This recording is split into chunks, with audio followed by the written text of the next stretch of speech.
Ever since I was 5, my family and I would revisit my hometown Tehran. And whilst many things might change, there is one thing that remains constant: the heated political debates.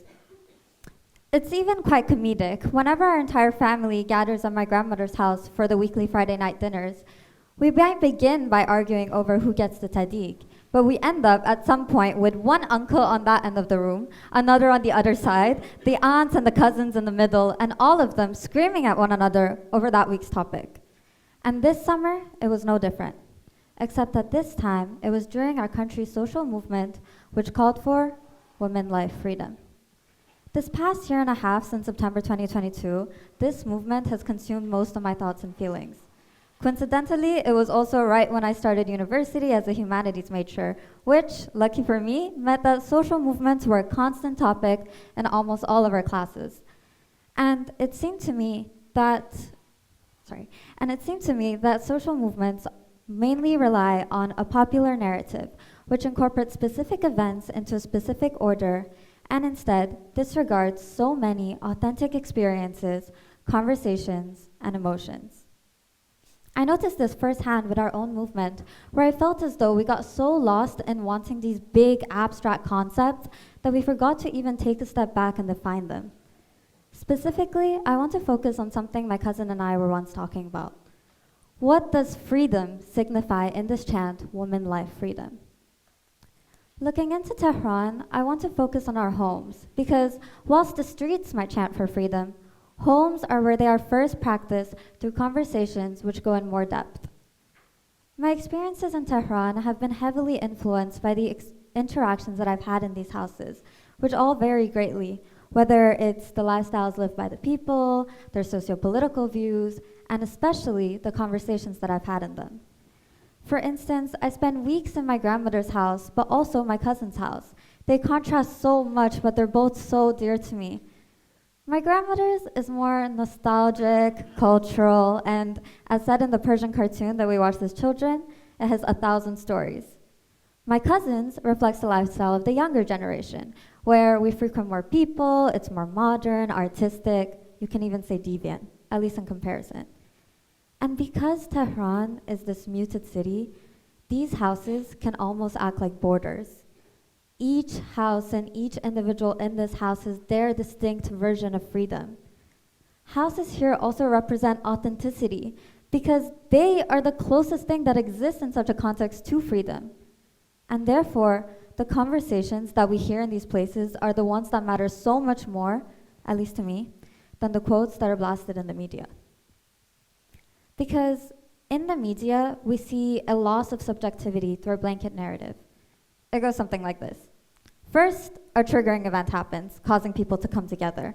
They decide magically and in a relatively short amount of time what it is they all want, freedom, and so they begin protesting. Then the protests get bigger, and if they're successful, then there's change. And sometimes this change is good, at least for a little while, but sometimes this change does not actually reflect what the people were supposedly fighting for. And in my opinion, this is because the important conversations which explore this exact freedom get lost and their experiences are put second in this frenzy of revolution. Especially because these monolith media portrayals classify a people as a mass. But we tend to forget that this mass is comprised of individual people. The Iranian people are not some mythical unified creatures, but they're humans, each with their own lives and own houses, own upbringings, and therefore different ideas of freedom. And so, let me share with you one conversation from this summer that shows this idea of how even between different smaller circles, we can find contrasting versions of freedom. Here, a cousin of mine and another woman were discussing their opinions on a recent scandal in which a topless woman had posted herself posing in front of a religious monument as an act of protest. To me, freedom does not mean going out topless. I don't think that kind of behavior is acceptable in our culture or our society. This is not Europe or the US. I don't want this to be the kind of freedom that we're fighting for. See, to me, as another woman in Iran, I understand why someone would feel so angry with all of the restrictions that are placed in our bodies when we are sexualized and politicized just for existing. And because of this, I understand that you would feel so much rage against those who are doing this to you that you can only express it through such means. And so we see on this micro scale that freedom could be viewed distinctly. And whilst this big narrative might favor one view over the other, I find that both are still valid in their own manner. This does not mean that both are right, but rather that their thoughts and concerns should be discussed. Notably, because their positions both stem from being a woman in Iran and their interpretation of this experience, whether it's the frustration of needing to dress a certain way or wishing to preserve their comfort. And so if our movement wants to find an inclusive freedom, then it's important to keep all of these elements in mind. Equally important, however, is noticing that in such a discourse, the meaning of freedom can get diffused. When we equate it to the mere act of being topless without contextualization, it shifts the discussion away from body autonomy and choice, but towards this hypothesized dress code of freedom. In other words, it's not just about being topless. It's about being topless in a context where you're not allowed to. And this hypothesized dress code of freedom is one that is also heavily pushed by the West through another narrative using this false dichotomy of more fabrics signifying more oppression. And in our context, that is crucial because Pahlavi, the previous Shah of Iran, for those who don't know, banned the hijab. And clearly, the Iranian woman in 1979 did not view that as freedom. Living in the West, and so here, I'll let you also answer these questions to be able to think about it a little bit more. Are you more free when you wear less clothes? Or are you more free when you choose how many and what clothes you want to wear? Living in the West, I've also heard takes regarding our movement which would pretend that freedom is a Western concept, or that it could only look one way. This fails to consider that maybe ours would look different because it incorporates another culture and another sense of comfort. I find it key to bring this up because not only does this kind of thinking also diffuse the meaning of freedom through another Orientalist dichotomy, but also and especially because it disregards the lived experiences of Middle Easterners who are fighting for their freedom. It fits these experiences into some Western liberal, and you're probably tired of hearing it again, but let's call it what it is, narrative, and so it instead rids us from our freedom to share our stories from within and even define freedom on our own terms. And so going back to our context of Tehran, I wanted to focus on my cousin's house, which I had mentioned earlier. This place is intriguing to me because it's almost like the after-party location where we often spend time deciphering conversations which we heard in friend or family gatherings, such as the one we heard below. And it's kind of funny because there are many times where we are just going over different quotes that we heard from the night that we disagree with. And that's interesting because it shows that I also fall under this trap of considering my version of freedom to be the correct version. But realistically, when we look into the backgrounds of some of the people that we disagree with, we can come to the conclusions that their conceptions make sense given their context, experiences, or upbringings. Here, I'd like to focus specifically on freedom of speech, because part of freedom of speech might mean that we have to be exposed to something that we disagree with, but our neighbor believes.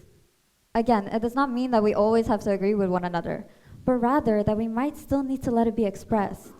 Because, as my cousin and I were discussing just the other day, freedom of speech is not freedom of speech if I only allow what I agree with. Spending the past year and a half both studying social movements and living through one, I realized that we actually don't talk enough about how emotional they can be. For instance, we rarely hear about this uncontrollable fear that individuals could feel during these uncertain times, which I, for one, have definitely experienced. I honestly don't think I'll ever forget the amount of sleepless nights or days where all I did was worry about whether everyone at home or everything at home is going to be okay. And maybe we don't hear about this fear because fear is not a heroic emotion, and so it does not serve some big narrative. But knowing this fear and knowing its power means that when someone tells me that they're too scared to go to the streets, to express their political views, when they're even shocked by certain actions of resistance which might not have happened a few months ago, and even if they might conform to certain behaviors, such as wearing their mandatory hijab because that's how they felt comfortable or safe growing up, I cannot judge them. But crucially, and for clarification, it's very important to note that this is only within the limits that none of those behaviors are hurting another person. We must recognize how emotional social movements are, because this means that they can actually be quite subjective. And paradoxically, this is both the reason why these conversations where we show these vulnerabilities are essential, but also why they are so hard to have. Really. They're exhausting because they're so real and so personal to every person involved. But at the same time, they are crucial because a narrative can be manipulated, but experiences cannot. You cannot tell me what I lived or how I lived it because I know exactly how I lived it. I was the one who lived it. And well, vice versa. And as I look into my own family, which includes people who vary greatly in their lifestyles, houses, jobs, political opinions, I can understand through these conversations that at the end of the day, these are all just people who are trying to navigate their life in Tehran and trying to feel as free as possible within this. My family has taught me a lot in my life, but one of their biggest impacts, which they probably would not know of, was teaching me the importance of looking inwards into authentic experiences, the stories filled into our walls. They taught me that we need to share these stories because our differences do not need to be polarizing. Quite the contrary, sharing them could be our tool leading towards understanding, open-mindedness, and hopefully inclusivity. And in the same way, I talk a lot about the West because that is my context as a child of the diaspora.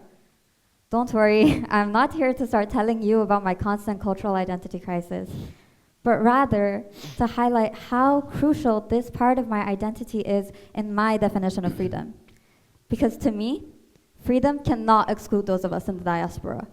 To me, freedom means I can go back and stay with my family, live in my home, and speak my own language every day. But to me, freedom also means that if I chose not to, then I would not have survival's guilt. But among all of these conversations, the one that stuck to me was when I was talking to another cousin of mine. Yes, I know I have a lot of cousins, it just comes with being Iranian. And he told me his definition of freedom, which I found to be quite complete. I cannot speak on behalf of all Iranians because we have all sorts of views, but I can speak for myself. To me, freedom means having the right to choose regarding different topics, whether it's cultural, social, political. These are rights that should be available to everyone, regardless of their religion, nationality, gender, sexuality, or skin color.